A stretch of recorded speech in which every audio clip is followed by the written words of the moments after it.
Evangelho de João, capítulo de número 3.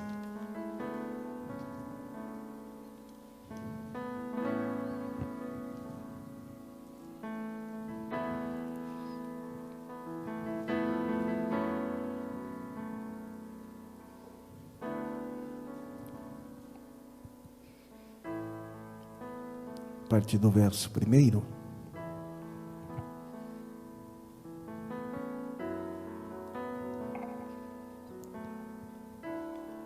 diz assim a palavra: havia entre os fariseus um homem chamado Nicodemos, um dos principais dos judeus. Este de noite foi ter com Jesus e lhe disse: Rabi, sabemos que és mestre vindo da parte de Deus, porque ninguém pode fazer estes sinais que tu fazes se Deus não estiver com ele. A isto respondeu Jesus: em verdade te digo, que se alguém não nascer de novo, não pode ou não poderá ver o reino de Deus. Perguntou-lhe Nicodemos: como pode um homem nascer sendo velho? Pode porventura voltar ao ventre materno e nascer segunda vez? Respondeu Jesus: em verdade te digo, quem não nascer da água e do Espírito não pode entrar no reino de Deus.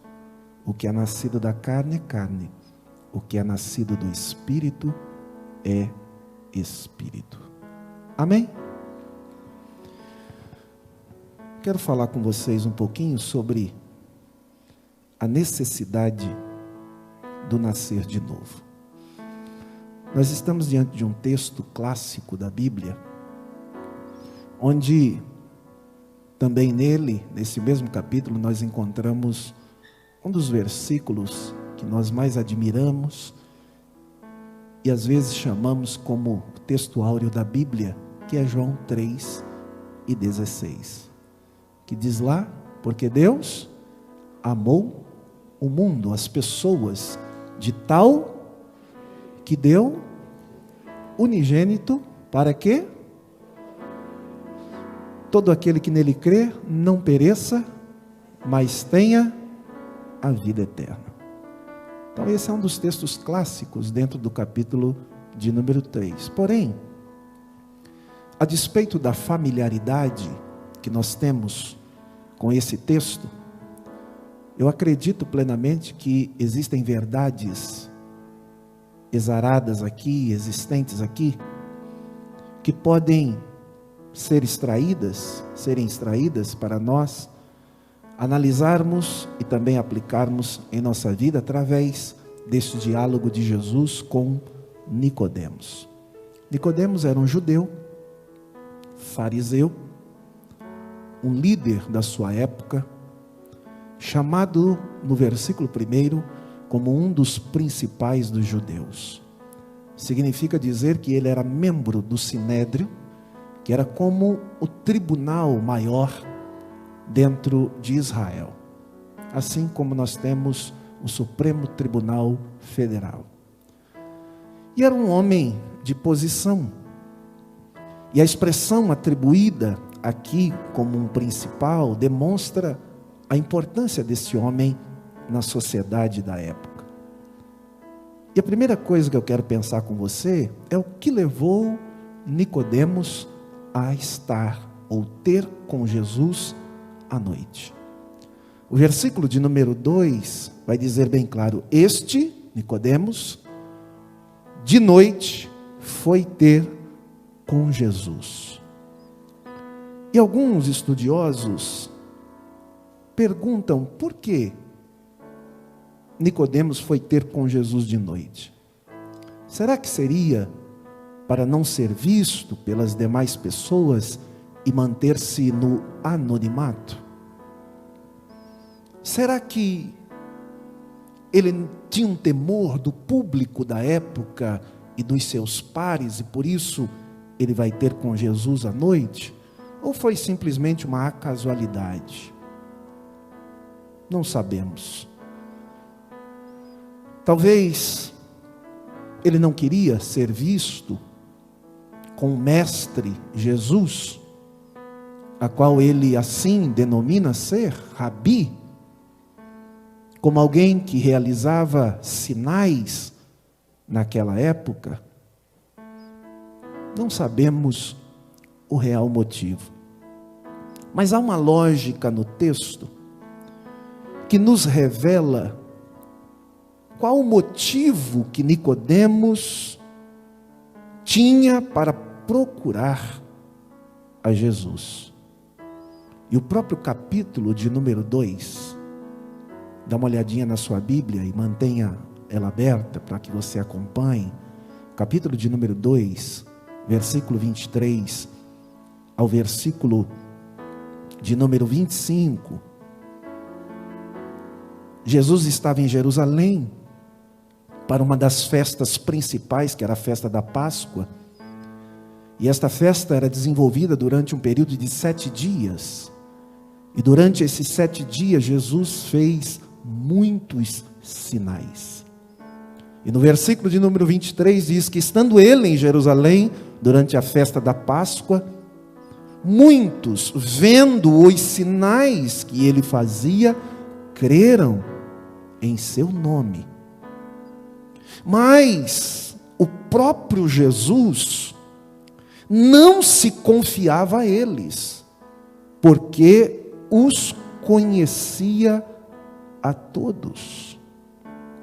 Veja como é intrigante esse texto. Por que Nicodemos procura Jesus? Porque Jesus havia feito sinais. Tanto que ele diz no texto aqui: Rabi, sabemos que és mestre vindo da parte de Deus, verso 2 do capítulo 3, porque ninguém pode fazer estes sinais que tu fazes se Deus não estiver com ele. Então o que levou Nicodemos a procurar Jesus foi tentar entender quem Jesus era, por que ele fazia aqueles sinais, qual era o objetivo daquilo que ele realizava. Mas o que me intriga é o versículo de número 24, do capítulo 2, quando o próprio texto diz que Jesus não se confiava a eles, porque Jesus conhecia a todos. Significa que aquelas pessoas creram ao ver os sinais, mas aquela fé era uma fé deficiente. Guarde esta palavra, fé deficiente. Uma fé insuficiente. E Jesus, por não se deixar levar pela euforia da multidão, Jesus não se deixava confiar-se a ele, ou a eles, porque Jesus os conhecia. E aqui está o grande perigo no exercício da nossa fé cristã, em nos tornarmos semelhantes àqueles judeus da época, em crer nos milagres, crer em nome de Jesus, todavia ter uma fé deficiente, uma fé insuficiente. A gente, por vezes, até tem fé, a gente até crê em Jesus, porém, por vezes, a nossa fé pode ser uma fé deficitária, uma fé insuficiente.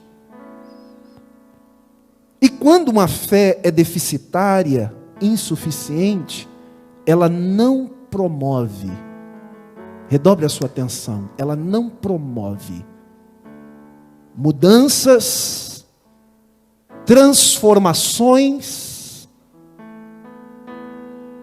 que Deus espera que aconteça conosco.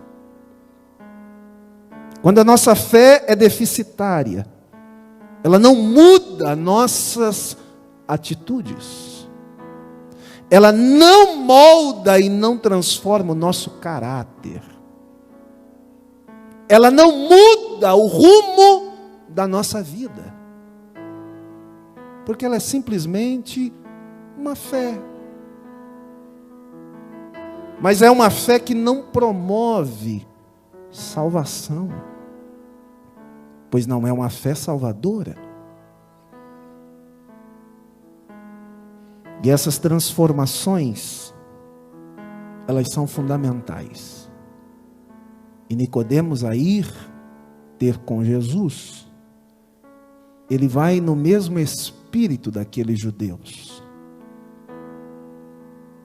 que se encantaram pelos sinais e por isso creram.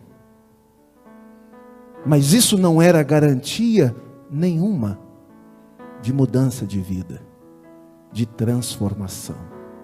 Então Nicodemos vai ter com Jesus de noite. Quando nós temos uma fé deficitária, nós vivemos de culto em culto, de domingo em domingo, de mês em mês, de ano em ano, entra ano, sai ano, e nada muda na nossa vida. Não há transformações, não há mudança de atitude, de postura. A gente continua do mesmo jeito. Que fé é essa? Que evangelho é esse? Pois o evangelho que não há transformação, o evangelho que não confronta o meu pecado, que não confronta a minha vida, que não faz rever os meus conceitos, que não faz redirecionar as minhas atitudes, que não faz com que eu mude cada dia para melhor e pareça mais com Cristo, alguma coisa errada está.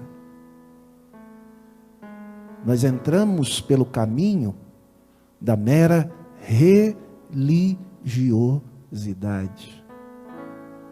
Nicodemos era um homem que seguia a tradição, estava lá numa das festas comemorativas. Por certo, era um dizimista, alguém que guardava as leis, tendo em vista ser membro do Sinédrio. Mas isso não era garantia nenhuma de que ele estava salvo. Como também não foi garantia para Cornélio, que poucos dias eu ensinei aqui a respeito de lições que um homem ímpio pode ensinar a nós cristãos. Cornélio era um homem piedoso, era um homem que orava 3 vezes ao dia a Deus, era um homem que realizava boas obras, ou obras, como queira. Era alguém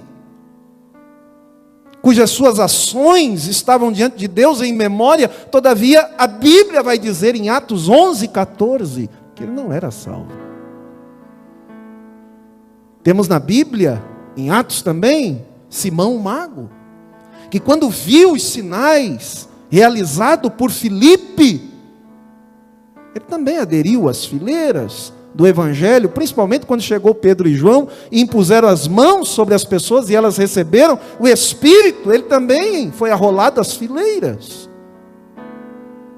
Todavia, pouquinho depois ele revela qual era o seu caráter, quem na verdade ele era.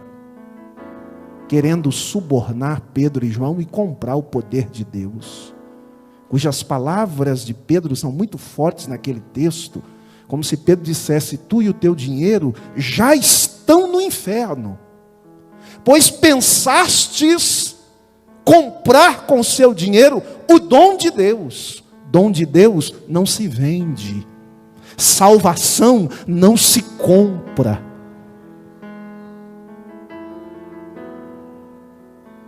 E nós precisamos pensar como tem sido o exercício da nossa fé. Pois ter uma vida cristã que nada de relevante acontece, não é vida cristã. É só uma encenação no palco da fé. É só alguém que está iludido, achando que é, quando de fato não é.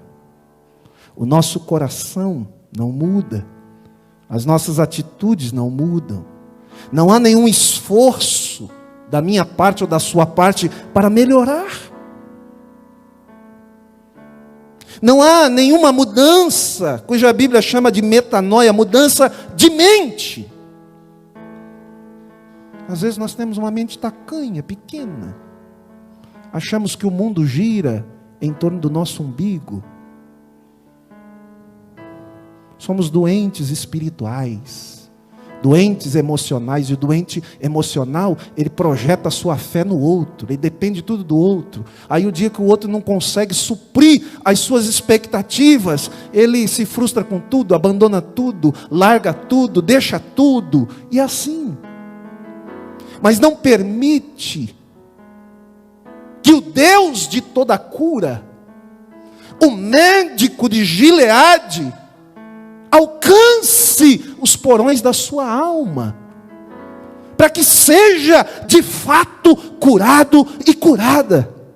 Eu creio num Deus que ainda cura, restaura, transforma, que muda histórias e transforma corações. Quem crê?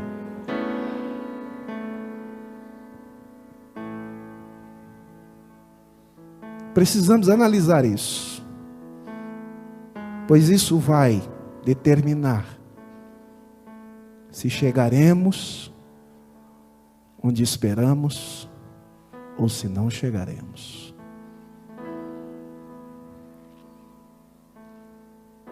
Às vezes parece que muitos de nós encaram a vida cristã da mesma forma que a música mundana diz na sua letra: deixa a vida me levar, vida leva eu. Agora a pergunta é: levar para onde? Porque se o teu objetivo um dia é chegar diante do Pai Celestial, não é a vida que vai te levar, mas só quem pode te levar à presença do Deus Altíssimo é Jesus Cristo de Nazaré. Ele mesmo disse: ninguém vem ou chegará um dia diante do Pai senão por mim. Jesus é a única porta, Jesus é o único caminho, Jesus é o único mediador entre Deus e os homens. Por isso, somente entrando por Cristo é que chegaremos lá. Caso contrário, não chegaremos. E por vezes eu penso que a nossa fé é uma fé espúria. O que é isso, pastor? Uma fé deficitária, ilegítima, uma fé mentirosa, uma fé apócrifa, ou seja, uma fé que não é autêntica, não é legítima. E ao analisar esse texto, eu percebo essas nuances aqui para a nossa reflexão. Jesus não confiava a eles, porque os conhecia a todos. Significa dizer que Jesus não se deixava enganar, como não se deixa enganar.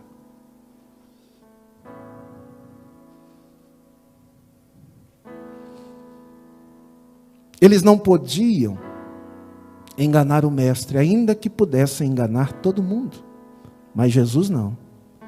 Por quê, pastor? Porque Jesus conhecia o coração deles. Nós podemos enganar todo mundo, mas a Jesus nós não enganamos, porque Ele sonda e conhece o meu e o teu coração. Jesus nos conhece profundamente. Salmo 139, o salmista diz: Senhor, Tu me sondas e me conheces. Tu conheces o meu sentar, o meu levantar. Ainda que a palavra não me veio à boca, Tu já sabes. Tu conheces todos os meus pensamentos. Para onde me ausentarei do Teu Espírito? Para onde fugirei da Tua presença? Em outras palavras, está dizendo, não tem jeito, porque o Senhor conhece todas as coisas. O Senhor te conhece, meu irmão. O Senhor te conhece, minha irmã. O Senhor me conhece. E Ele nesta noite, Ele sonda o meu e o teu coração. Eu estava pensando sobre esse texto, e a frase que me veio ao coração é esta: mais importante para nós não é a gente crer em Jesus, mas saber se Jesus crê em nós. Se há credibilidade nossa diante do Senhor. Esses judeus aqui creram, mas Jesus não cria neles. Por quê? Porque conhecia a todos eles e sabia que eles só tinham crido por interesse, por causa dos sinais. Eu não sirvo ao Senhor por aquilo que Ele pode me dar. Até porque quando eu decidi o servir, eu não tinha nada. A única coisa que tinha era o caco da minha vida para colocar nas mãos dele. E por misericórdia Ele aceitou. E eu entendi que eu deveria servi-lo por aquilo que Ele é. Como Senhor, como Deus, soberano, Salvador, Criador dos céus e da terra. Dono do ar que eu respiro, da vida que eu tenho. Por pura bondade e misericórdia dele mesmo. Então nenhum de nós pode servir a Deus por aquilo que Ele dá, ou por aquilo que Ele faz. Porque o fazer ou dar alguma coisa é mera liberalidade, graça, bondade da parte dele. Mas eu louvo, eu adoro por aquilo que Ele é. Deus excelso, maravilhoso, sobre tudo, sobre todos. Que nem céu e nem terra e nem debaixo da terra consegue compreender. Nem céu, nem terra, nem debaixo da terra conseguem comportar a sua grandeza, a sua glória e a sua beleza. Oh, nesta noite eu adoro por aquilo que Ele é, porque Ele é Deus assentado no alto e sublime trono. Temos adoradores aqui nesta noite. Oh, eu sinto a sua presença nesse lugar. Jesus sabia que tudo aquilo que demonstravam era superficial. E se tem algo que eu aprendo nesse texto, é que Jesus não aceita superficialidade, fé superficial. Não aceita esta fé espúria, deficitária, esta fé insuficiente,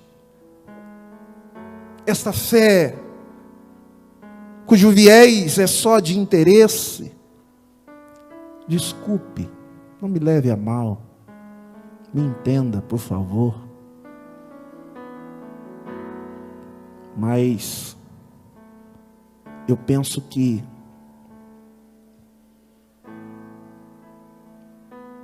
a fé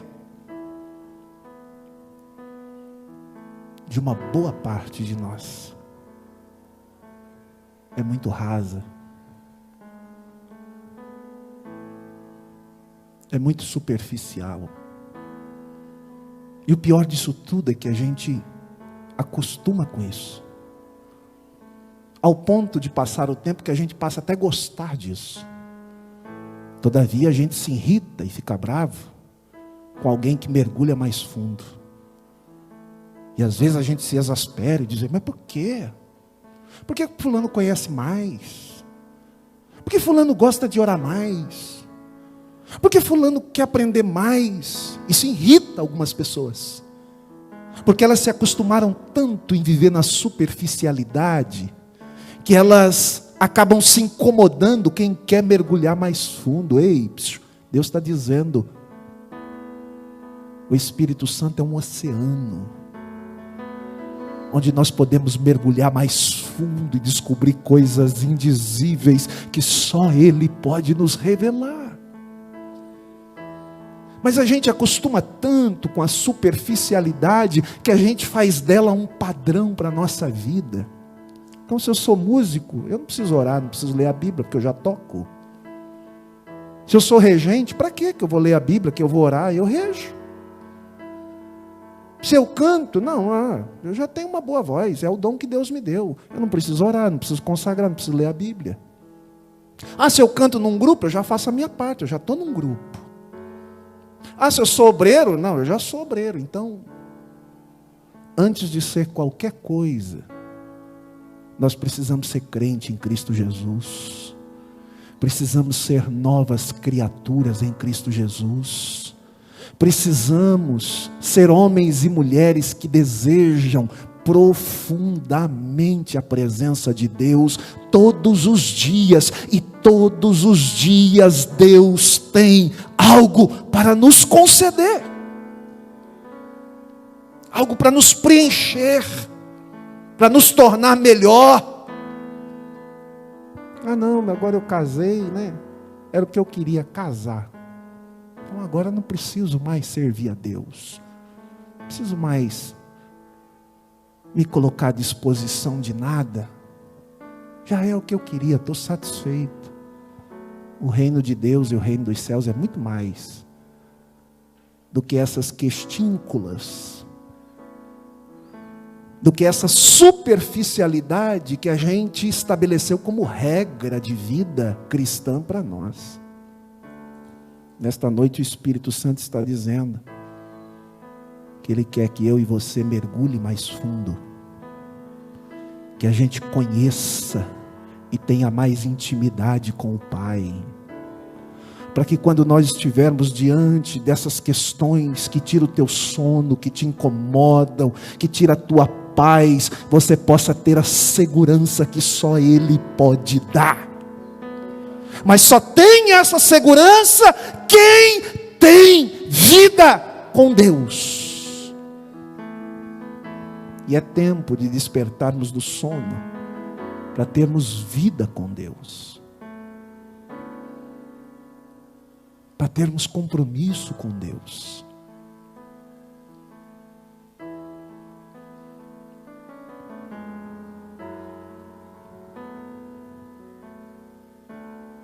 Em primeiro capítulo de João, desse evangelho, versículo 43 ao 51, Veja como Jesus conhece as pessoas. Lá conta a história de Filipe e Natanael. E Filipe diz para Natanael: vamos, precisamos ir ao encontro de Jesus de Nazaré. Aquele que Moisés havia falado, aquele que os profetas haviam pronunciado. E então Natanael disse: mas Filipe, pode vir alguma coisa boa de Nazaré? Filipe respondeu: vem e vê.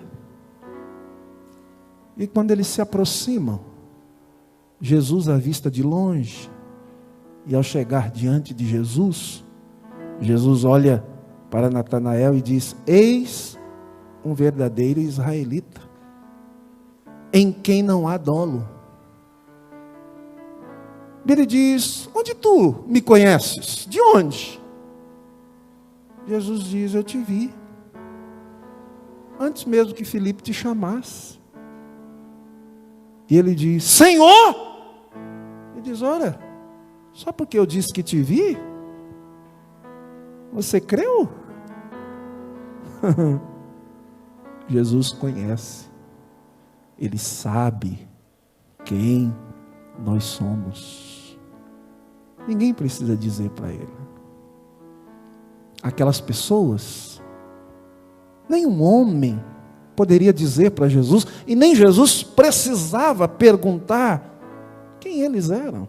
Verso 24 do capítulo 2 vai dizer: mas o próprio Jesus não se confiava a eles, porque os conhecia a todos. Diga comigo: Jesus conhece todos.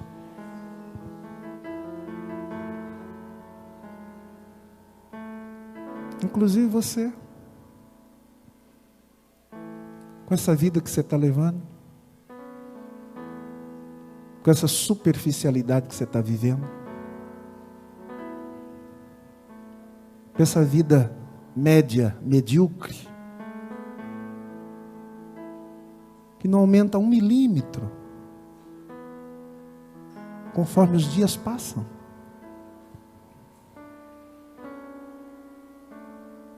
E o mais triste é ficar satisfeito com isso, quando Deus tem uma infinidade de coisas a realizar na vida daqueles que se colocam na sua presença, daqueles que se colocam na brecha, daqueles que se propõem a buscar a sua face, daqueles que aguçam os seus ouvidos para ouvir a sua voz, daqueles que poderiam viver coisas novas, maravilhosas, ter experiências com Deus profundas. Mas a gente acostuma com isso. Voltando aqui a Nicodemos, ele vem até Jesus com a mesma fé daqueles judeus. Quando lá no verso 2 ele diz: Rabi, sabemos que tu és mestre. E olha, não é qualquer mestre não, até eu entendo que é um mestre vindo da parte de Deus. Porque ninguém pode fazer os sinais que tu fazes, se Deus não for por ele. Ó, será um mestre que Deus está contigo. E ele vem ter com Jesus à noite.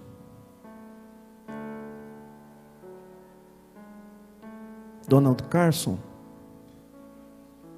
num dos seus comentários bíblicos, ele diz que Nicodemos se aproxima de Jesus à noite, mas ele mal sabia que escuridão era a sua vida e o quanto ele precisaria ser iluminado pelo Senhor.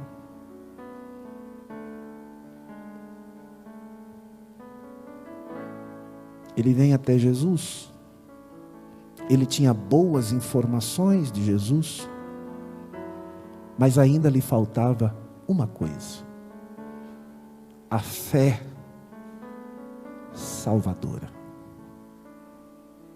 porque é esta que muda toda a nossa história. Isso diz respeito diretamente àquilo que nós chamamos de conversão. Diga comigo, conversão. O que é conversão, pastor? Conversão literalmente significa mudança de direção, mudança de caminho. Você está caminhando numa direção cuja Bíblia diz que há caminhos que para o homem parece direito. Parece que é até um caminho bom. Mas o fim dele é caminho de morte. E eu estou indo nesse caminho. De repente eu tenho um encontro com Jesus. Eu recebo Jesus na minha vida. Isso chama-se conversão. Há uma mudança de direção. Eu estava caminhando em direção à morte. Agora, há uma mudança radical. E eu passo a caminhar agora em direção à vida e vida eterna. Conversão é metanoia, mudança de mente. É andar e viver o oposto do que eu vivia sem Cristo. Viver sem Cristo é uma coisa. Viver com Cristo é outra coisa totalmente diferente. Se a tua vida sem Cristo é a mesma vida com Cristo, você não está com Cristo. Não.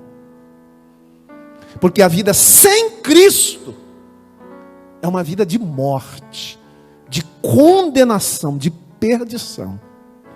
Mas quando há conversão, a vida com Cristo é vida de verdade.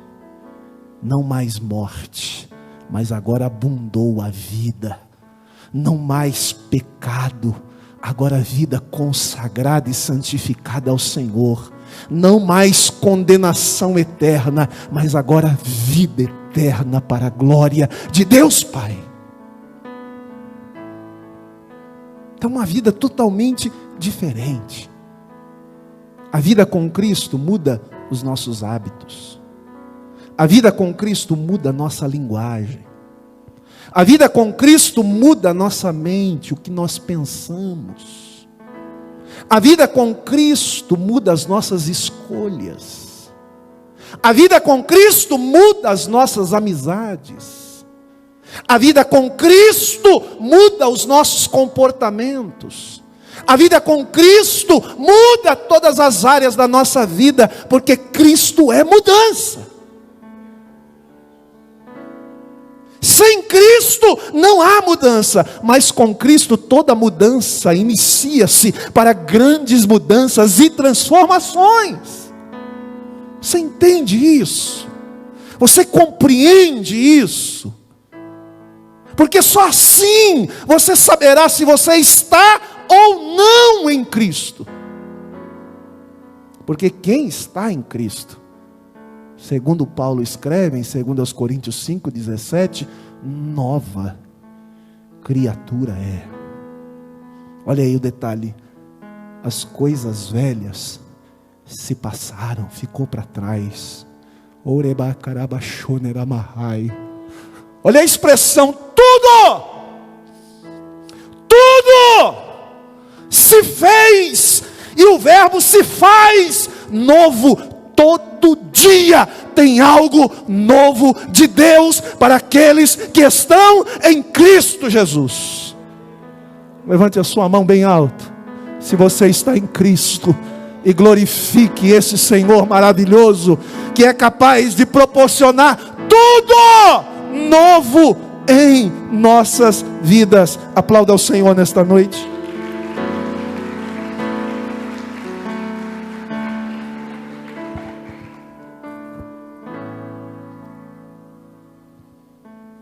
Mas o novo é só para quem de fato está em Cristo. Se não está, você vai continuar com as suas trivialidades,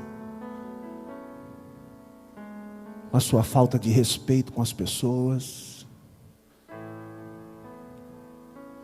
com a sua intolerância de qualquer coisa que arregaçar as mãos e ir para cima.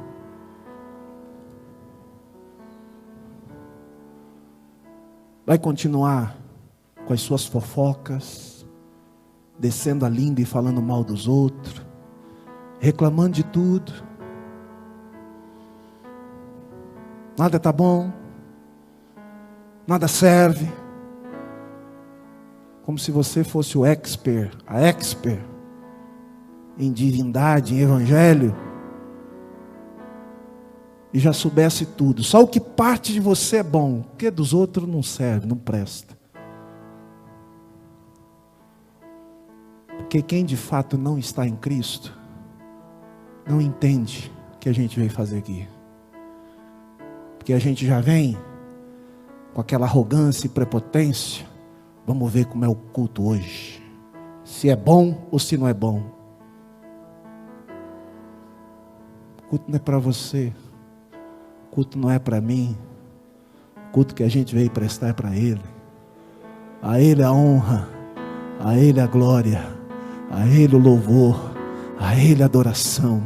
Por isso, independente de você quiser prestar um culto a Ele ou não, eu vim prestar um culto em nome do Senhor. E eu vou sair daqui abençoado por Ele, porque eu vim trazer o meu melhor culto a Ele. E quando a gente sai dizendo que o culto é ruim, a gente só não tem a autocrítica de dizer o meu culto foi ruim. Porque enquanto muitas vezes você reclama que o culto foi ruim, tem gente sendo tocado pelo Espírito Santo. Tem gente recebendo a palavra. Tem gente chorando na presença do Senhor. Tem gente dizendo: Deus, obrigado pela tua palavra que falou ao meu coração nesta noite. Obrigado por aquele louvor, porque eram as minhas preocupações, mas através daquele hino o Senhor veio falar ao meu coração. E eu vou sair daqui com o meu coração ardendo na presença do Senhor. Esse é o meu desejo nesta noite. Bendito seja o nome de Jesus.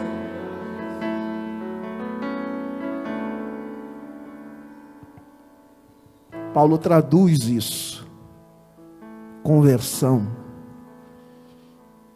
em Efésios 4, 28 a 30.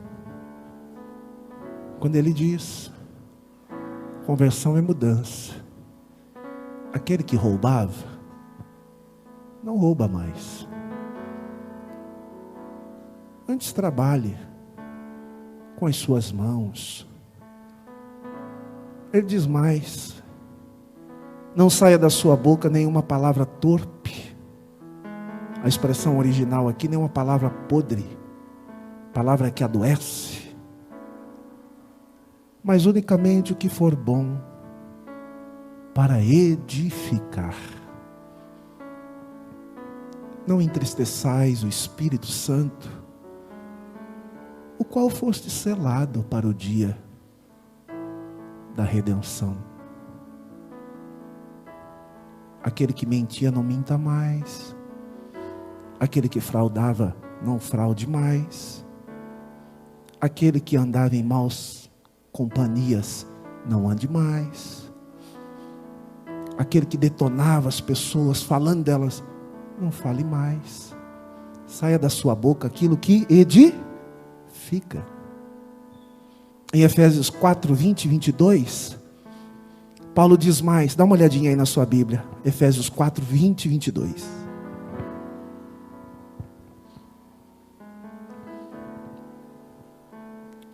Ele diz que nós devemos nos despojar do velho homem, que se corrompia ou se corrompe com suas concupiscências do engano. Mas ele diz, pelo contrário, agora vos revistais vos revistais do novo homem que é criado segundo Deus, em justiça, em retidão, procedentes da verdade. Diante de Deus, o nosso coração precisa ter retidão e verdade. Deus prefere um pecador confesso do que um religioso hipócrita. Deus prefere um publicano que bate no peito e diz: Senhor, eu não sou digno de olhar para os céus. Tem compaixão de mim, miserável pecador, do que um fariseu hipócrita que diz: eu oro 3 vezes por dia, dou dízimo, guardo a lei. Deus conhece o meu e o seu coração. E às vezes parece que a gente quer transformar a conversão em questões mais ideológicas, como mudança de religião, proselitismo, sugestionismos. Somos simpatizantes ao Evangelho, mas o Evangelho, como escreveu John Stott, é ser discípulo, e discípulo radical. Diga comigo: Evangelho é ser discípulo, e discípulo radical. Pergunte para alguém aí: você é um discípulo radical? Geralmente a gente entende mais isso na modalidade do skate, né? Faz uma manobra 360 graus. Tem outras mais evoluídas atualmente, que é uma mudança radical. O Evangelho tem que ser uma mudança radical. Não basta ser filho de crente, não basta estar anos na igreja e dizer: não, eu já tenho minha cadeira cativa aqui no céu. Não. Tem que ter mudança. E a boa mudança nunca começa pelos outros, mas por nós mesmos. Eu costumo dizer que a boa mudança sempre começa a partir de nós, dentro de nós. Não mudanças externas, pois as mudanças externas, elas são positivas desde que houve mudanças internas. E o Evangelho faz essas mudanças internas. Quando a gente não acostuma com essa superficialidade, não se torna um mero prosélito evangélico, religioso, mas a gente tem prazer de ler a Bíblia, de conhecer a palavra, a gente tem prazer de orar, de buscar a face do Senhor, de consagrar a nossa vida e de crescer. A verdadeira transformação e conversão gera essa predisposição em nós. E verdadeiramente a gente cresce. Jesus diz a Nicodemos: vos importa ou é necessário nascer de novo? Diga comigo: necessário nascer de novo. Diga para alguém: é necessário, irmão. O que é necessário, pastor? Necessário. Não há uma condicionalidade aqui. Não, se você quiser. Não. Para entrar no céu é necessário nascer de novo. Olha o que diz o verso 3, 4 e 5. E eu já caminho para a conclusão. E isto respondeu Jesus. Fez uma digressão aqui no texto. Verso 3. Em verdade te digo, que se alguém não nascer de novo, não pode ver o reino de Deus. Perguntou-lhe Nicodemos: como pode um homem nascer sendo velho? Há aqui uma certa ironização. na pergunta de Nicodemos? Porventura, é possível voltar ao ventre materno e tornar a nascer ou nascer segunda vez? Jesus então lhe responde, verso 5: em verdade te digo, que quem não nascer da água e do Espírito, não pode entrar no reino de Deus. O que é nascido da carne é carne, o que é nascido do Espírito é Espírito. E não te admire de eu te dizer, importa-vos nascer de novo. A expressão aqui, para nascer de novo, é a palavra poligenesia. A palavra poli, vários. Gênesis vem da mesma expressão, genesia, de Gênesis, origem, nascimento, novo nascimento. É esta expressão aqui, novo começo.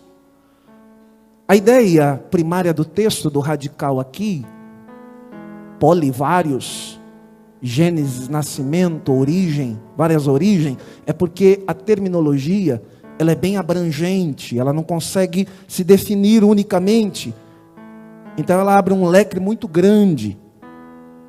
Mas o texto tem pelo menos 3 sentidos específicos aqui, quando se fala de nascer de novo. Nascer do início, Gênesis. Nascer de novo, como algumas versões da Bíblia traz. 3, nascer de cima, ou nascer do alto, ou nascer do Espírito, ou nascer de Deus. Para alguns, essas expressões reportam-se coadunada com a outra expressão de Jesus, nascer da água e do Espírito. Alguns associavam isso a batismo, mas aqui Jesus está falando de um nascimento espiritual. Por isso que ele diz no texto aqui, quem não nascer da água e do Espírito, não pode entrar no reino de Deus. O que é nascido da carne, isso é humano. Mas o que é nascido do Espírito, é Espírito. Verso 8, o vento sopra onde quer, ouves a sua voz, e não sabes de onde vem, nem para onde vai. Assim é todo o que é nascido do Espírito. Da mesma forma que eu não sei a origem do vento, eu também não sei a origem do Espírito. Todavia, eu sei que existe, e percebo e sinto tanto o vento, como posso sentir o Espírito.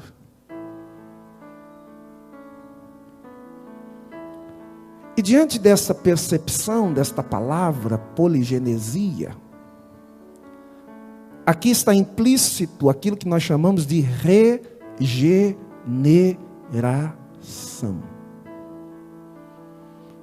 A palavra regeneração fala de gerar de novo. 1 Pedro capítulo 1, verso 3 a 5. Pedro escreve dizendo: bendito Deus e Pai de nosso Senhor Jesus Cristo, que segundo a sua muita misericórdia, ou a sua graça, nos regenerou para uma viva esperança, mediante a ressurreição de Jesus Cristo dentre os mortos, para uma herança, guarde isso, não é qualquer herança, não é herança que um pai deixa para um filho, que uma mãe deixa para um filho, que eles ficam brigando aí na justiça para ver quem pega pedaço daqui, pedaço, não, essa é uma herança corruptível, isso vai ficar aí, mas o texto diz, para uma herança incorruptível, sem mácula, imarcessível, reservada nos céus. Pega quem quer, para vós outros,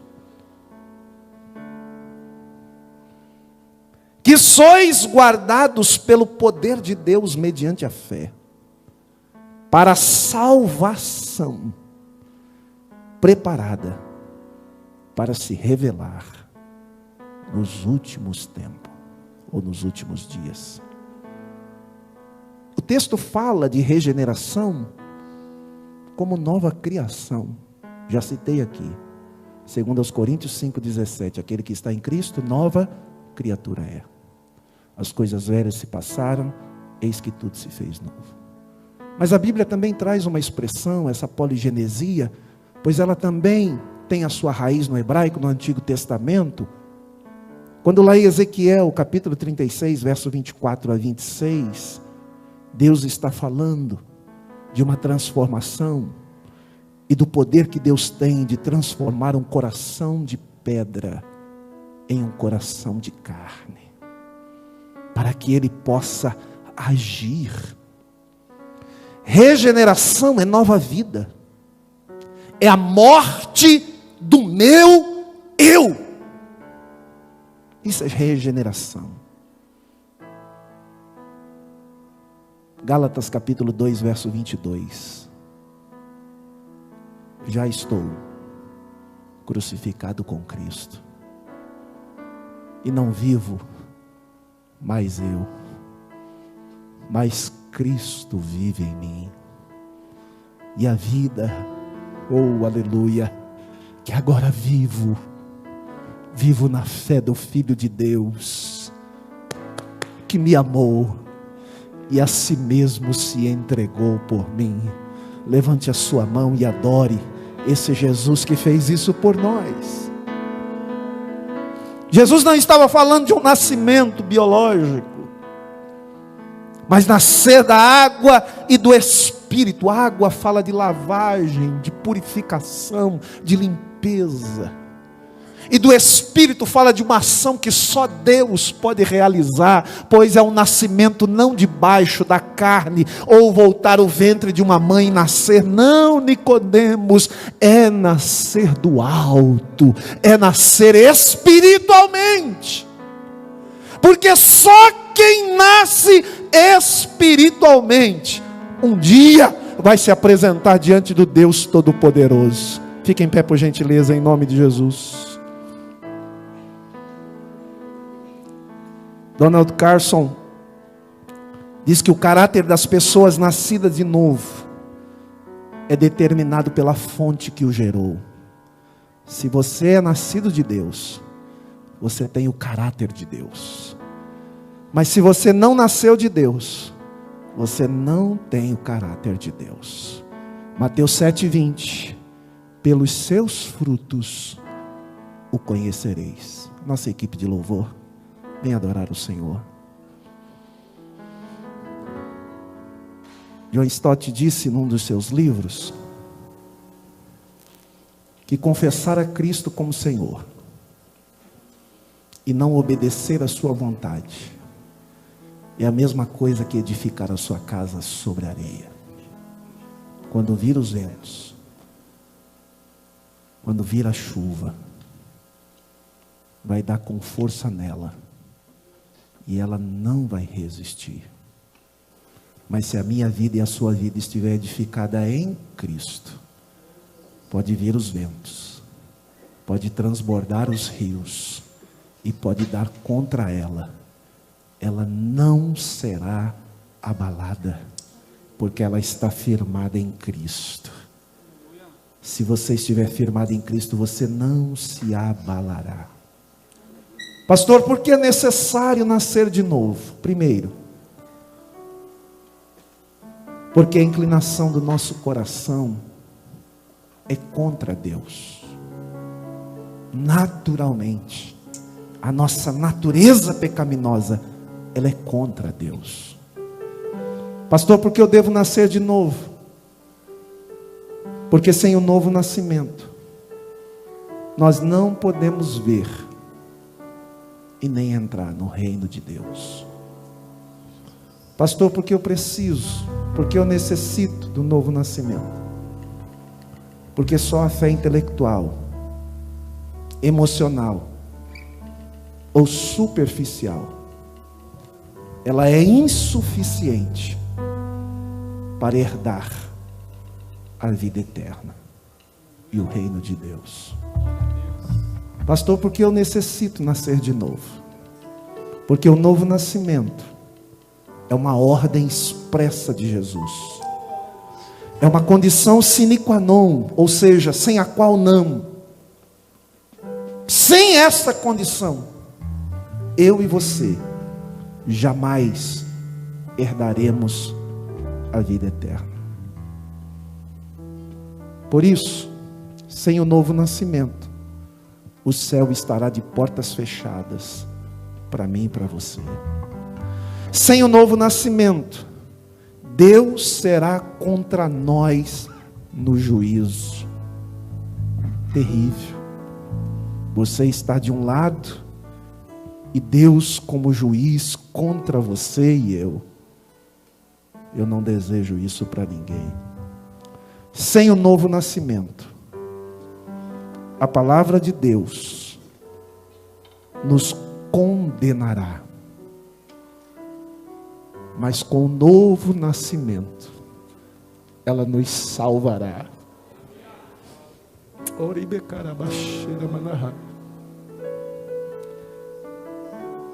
Com o novo nascimento, um dia nós romperemos tudo aqui e chegaremos diante do Rei, diante do Senhor dos Senhores, e certamente ouviremos dele: filho, filha, servo bom, serva boa e fiel, entre para o reino eterno que vos está preparado desde a fundação do mundo. Levante a sua mão e adore ao Senhor nesta noite.